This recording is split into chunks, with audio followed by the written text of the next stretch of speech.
여러분 만나서 반갑습니다. 오늘 이 새벽에도 하나님께서 여러분들의 기도를 들어주시고 응답해 주시기를 축복합니다. 오늘 우리가 함께 읽고 묵상할 말씀은 시편 72편의 말씀입니다. 시편 72편 다 같이 봉독하도록 하겠습니다. 하나님이여, 주의 판단력을 왕에게 주시고 주의 공의를 왕의 아들에게 주소서. 그가 주의 백성을 공의로 재판하며 주의 가난한 자를 정의로 재판하리니, 의로 말미암아 산들이 백성에게 평강을 주며 작은 산들도 그리하리로다. 그가 가난한 백성의 억울함을 풀어주며 궁핍한 자의 자손을 구원하며 압박하는 자를 꺾으리로다. 그들이 해가 있을 동안에도 주를 두려워하며 달이 있을 동안에도 대대로 그리하리로다. 그는 뱀풀 위에 내리는 비같이 땅을 적시는 소낙비같이 내리리니, 그의 날에 의인이 흥왕하여 평강의 풍성함이 달이 다할 때까지 이르리로다. 그가 바다에서부터 바다까지와 강에서부터 땅끝까지 다스리리니, 광야에 사는 자는 그 앞에 굽히며 그의 원수들은 티끌을 핥을 것이며, 다시스와 섬의 왕들이 조공을 바치며 스바와 시바의 왕들이 예물을 드리리로다. 모든 왕이 그의 앞에 부복하며 모든 민족이 다 그를 섬기리로다. 그는 궁핍한 자가 부르짖을 때에 건지며 도움이 없는 가난한 자도 건지며, 그는 가난한 자와 궁핍한 자를 불쌍히 여기며 궁핍한 자의 생명을 구원하며 그들의 생명을 압박과 강포에서 구원하리니, 그들의 피가 그의 눈앞에서 존귀 여김을 받으리로다. 그들이 생존하여 스바의 금을 그에게 드리며 사람들이 그를 위하여 항상 기도하고 종일 찬송하리로다. 산 꼭대기의 땅에도 곡식이 풍성하고 그것의 열매가 레바논같이 흔들리며 성에 있는 자가 땅의 풀같이 왕성하리로다. 그의 이름이 영구하며 그의 이름이 해와 같이 장구하리로다. 사람들이 그로 말미암아 복을 받으리니 모든 민족이 다 그를 복되다 하리로다.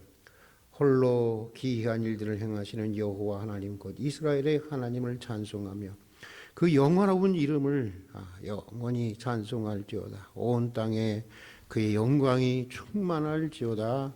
아멘, 아멘. 이새의 아들 다윗의 기도가 끝나니라. 아멘. 해마다 어린이 주일이 다가오면 생각나는 사람이 있습니다. 메가더 장군이 바로 그 사람입니다.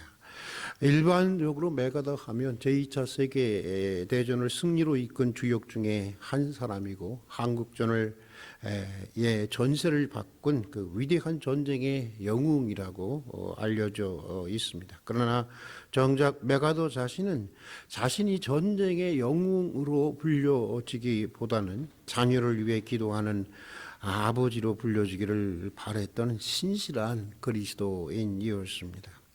그의 유명한 자녀를 위한 기도문은 그가 태평양 전쟁을 수행하던 중 필리핀에서 쓴 것으로 알려졌는데, 널리 알려진 기도문이지만 몇 구절 한번 소개해 보도록 하겠습니다.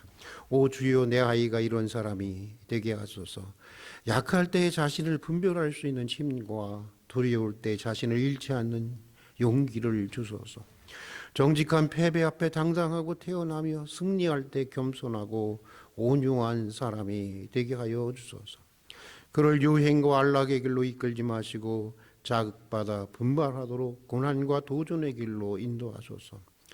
모진 비바람을 견디어내게 하시고 실패한 자를 긍휼히 여길 줄 아는 사람이 되게 하여 주소서. 마음이 깨끗하고 높은 이상을 품은 사람, 남을 다스리기 전에 먼저 자신을 다스리는 사람, 미래를 향해 전진하면서도 결코 과거를 잊지 않는 사람이 되게 해 주시옵소서. 메가더의 이 기도문을 읽으면 그러니까 참으로 그가 자녀를 위해 아주 위한 깊은 기도의 사람이었다고 하는 것을 알게 되는데, 오늘 시편 역시 자녀를 위한 기도문입니다.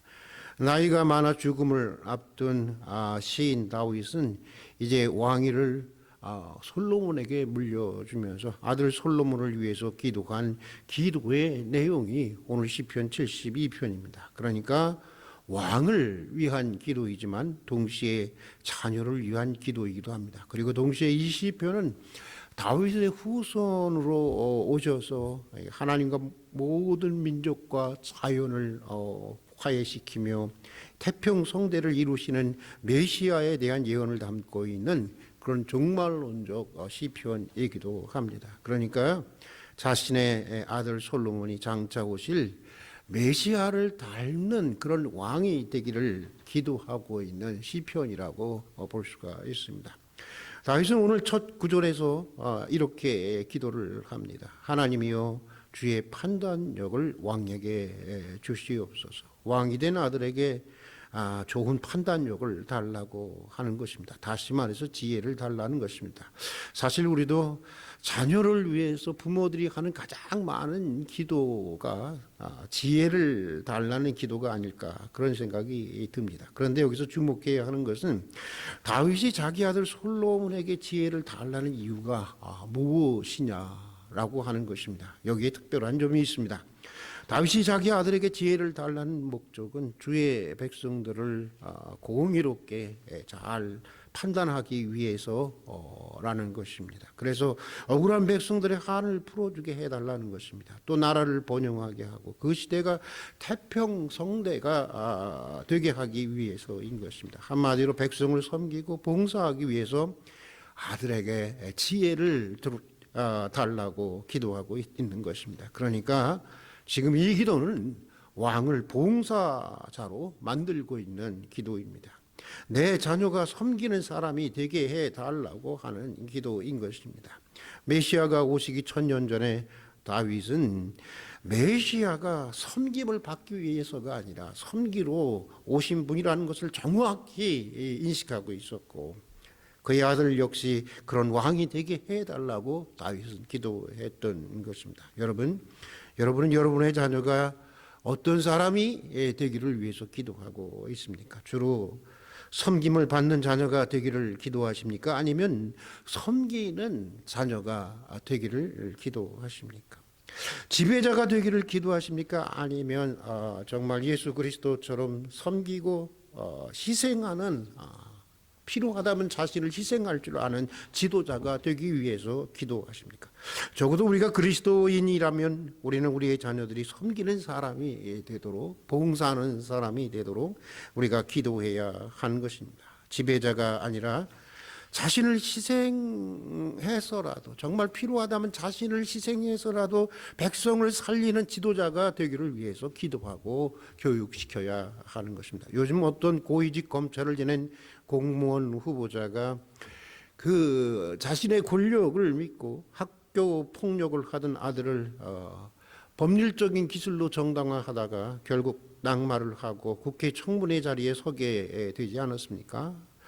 참 안타까운 일입니다. 그러나 가만 보면 그 사람만의 문제는 아닌 것 같습니다. 대부분의 가정에서 심지어 대부분의 그리스도인의 가정에서도 자신들의 자녀들이 섬기는 자녀가 되기보다는 섬김을 받고 지배하는 자녀가 되기를 기도하고 또 교육하고 있습니다. 여기에 사실은 문제의 심각성이 있는 것입니다.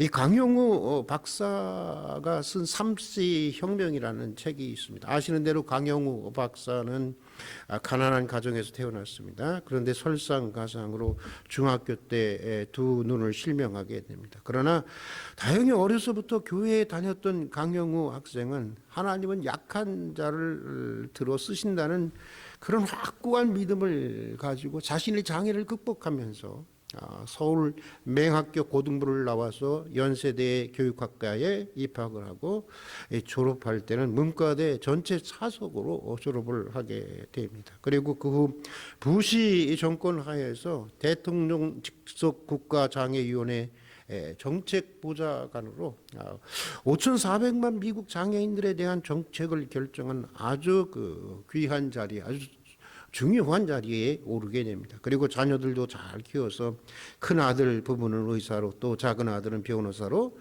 그 사회를 위해서 봉사하고 있다고 합니다. 그런데 이분은 이 책에서 강영우 박사는 이 책에서 자녀를 키우는데 가장 중요한 키워드 세 가지를 말하고 있습니다. 하나는 confidence입니다. 실력이라는 뜻입니다. 우리는 우리 자녀들을 실력 있고 경쟁력 있는 그런 자녀로 키워야 한다고 하는 것입니다. 또 하나는 캐릭터입니다. 성품이라는 뜻인데 우리는 우리 자녀들을 실력이 있을 뿐만 아니라 정말 좋은 성품을 가진 자녀로 키워야 한다고 하는 것입니다. 그런데 그가 이보다 훨씬 더 중요한 것이 있다고 말하고 있습니다. 그것은 바로 커미트먼트라고 하는 것입니다. 여러분, 헌신입니다. 봉사입니다. 섬김입니다. 이것이 가장 중요하다는 것입니다. 우리는 우리의 자녀들이 무엇을 하든지 그가 무엇을 하든지 헌신하는 사람, 봉사하는 사람, 섬기는 사람이 되게 해야 한다고 하는 것입니다. 인생의 목적이 바로 봉사와 섬김과 헌신에 있어야 한다고 하는 것입니다. 이분은 이것을 매우 강조하면서 이 책에서 이런 예를 들고 있습니다. 미국의 소수인 민족 중에 우리 한국계 학생들이 매우 우수하다는 것입니다. 그래서 한국계 학생들이 그 아이비 리그 명문대 진학률이 그 소수 민족들 사이에서는 가장 높다고 합니다. 그런데 불행하게도 낙제율도 가장 높다는 것입니다. 얼마나 높은지 어느 해인가는 하버드에서 낙제를 하는 동양계 학생을 대상으로 조사했는데 놀랍게도 10명 중에 8명이 한국계 학생이었다는 것입니다. 그래서 학교는 그 이유를 즉시 연구했는데 그 결과 이런 결론을 내리게 되었다고 하는 것입니다. Nothing long-term life goal. Nothing long-term life goal. 무슨 얘기입니까? 장기적인 nothing은 없다는 뜻 아니에요. long-term 장기적인 라이프 고울은 인생의 목적. 그러니까 장기적인 인생의 목적이 우리 한국 학생들에게는 없었다는 것입니다. 한국 학생들은 그냥 하버드가 목표였고 하버드가 인생의 목적이었다는 것입니다. 그래서 하버드를 입학한 후에는 목표의식을 상실하고 사춘기 때 끝냈어야 할 방황을 하기 시작한다는 것입니다. 그래서 결국에는 수업을 따라가지 못하고 도중에 좌절을 하게 된다는 것입니다. 그런데 강영욱 박사는 이 책에서 필립스 아카데미라고 하는 미국의 유명 고등학교를 소개하고 있습니다. 이 학교의 권학 이념은 성경에 나오는 두 가지 말씀이라는 것입니다. 그런즉 먹든지 마시든지 무엇을 하든지 하나님의 영광을 위하여 하라라고 하는 고린도 말씀이 그 하나이고 또 다른 하나는 주라 그리하면 너희에게 줄 것이니 곧 후히 되어 누르고 넘치도록 너희에게 안겨주리라 라고 하는 누가복음의 말씀이 바로 그것이라고 하는 것입니다. 그러니까 하나님을 섬기고 이웃에게 봉사하라고 하는 것입니다. 이 학교는 이런 권학의 이념으로 가르치는 학교이기에 부자가 되라고 가르쳐 본 적이 없다는 것입니다. 그런데 20세기 100년 동안 미국에서 가장 많은 부자를 배출한 학교가 바로 이 학교라는 것입니다. 명예를 탐하라고 가르치지 않았습니다. 그런데 20세기 100년 동안 가장 많은 명사를 배출했던 학교가 바로 이 학교였습니다. 권력을 탐하라고 가르치지 않았습니다. 그런데 20세기 100년 동안 미국과 세계를 움직이는 가장 훌륭한 정치 지도자들을 배출한 학교가 바로 이 학교였다는 것입니다. 그러고 보면 하나님은 성경 말씀대로 봉사하고자 하는 인생을 축복하시는 것입니다. 섬기고자 하는 인생을 축복하시는 것입니다.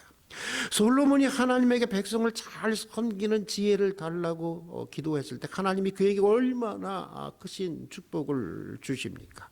너는 자기를 위하여 장수도 구하지 아니하며 부도 구하지 아니하며 원수의 생명을 멸하기를 구하지도 아니하고 오직 송사를 듣고 분별하는 지혜를 구하였으니 내가 내 말대로 너에게 전무후무한 총명한 지혜를 줄 것이로되 지혜뿐만 아니라 부귀와 영광도 내게 주노니 내 평생 왕들 중에 너와 같은 자가 없을 것이다. 하나님은 솔로몬이 구했던 지혜만 주신 것이 아니었습니다. 백성을 참으로 섬기려는, 백성을 위해서 참으로 헌신하고 봉사하려는 솔로몬의 마음을 귀하게 보셨고 이 모든 축복을 도해 주셨다고 하는 것입니다. 오늘 시편 15절부터는 섬기는 사람에게 주어지는 하나님의 축복이 무엇인가를 고백하고 있습니다. 시편 15절에 보면 사람들은 왕에게 가장 좋다고 하는 스바의 금을 드리고 항상 그를 위해 기도하고 그를 자랑하고 그를 찬송한다고 하는 것입니다. 여러분 왜 그렇겠습니까?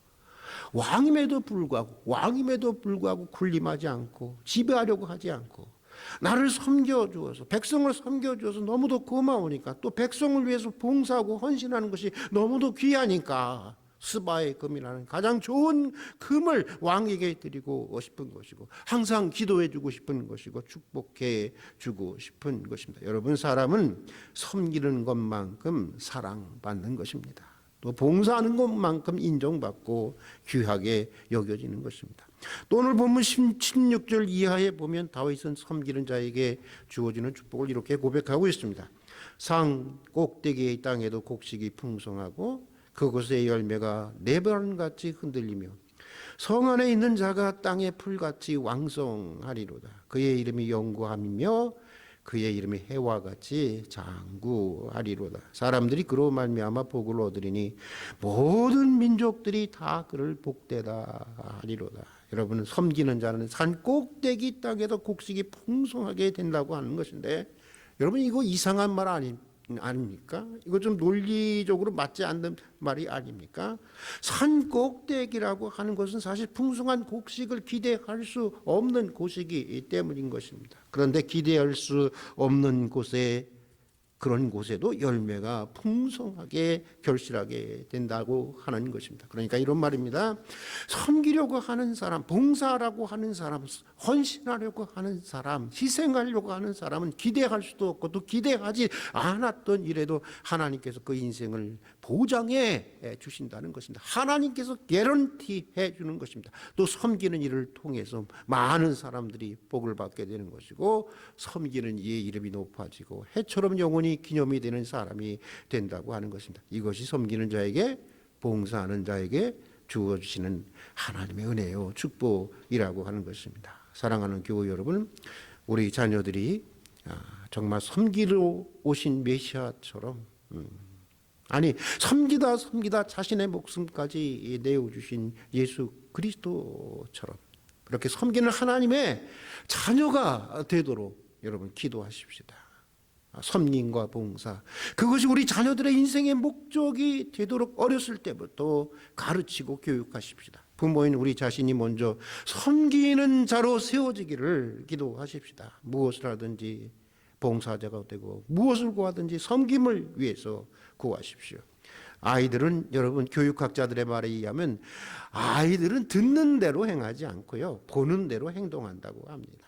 자녀들은 부모의 말을 따라서 자라는 것이 아니라 부모의 삶을 보고 배운다는 것입니다. 메시아처럼 여러분 메시아처럼 예수 그리스도처럼 왕을 봉사자로 세우기를 원했던 다윗의 삶과 이 기도가 오늘 우리 자녀들을 양육하는 우리들의 삶과 기도가 될 수 있기를 주의 이름으로 축복합니다. 같이 기도하겠습니다. 오늘도 이른 새벽 주의 전으로 불러주셔서 주님과 더불어 한날을 시작할 수 있는 은혜를 주신 것을 진심으로 감사드립니다. 오늘도 주신 말씀을 깊이 생각하면서 부모로서 우리 자신의 모습을 돌아볼 수 있는 하루가 되게 하여 주시옵소서.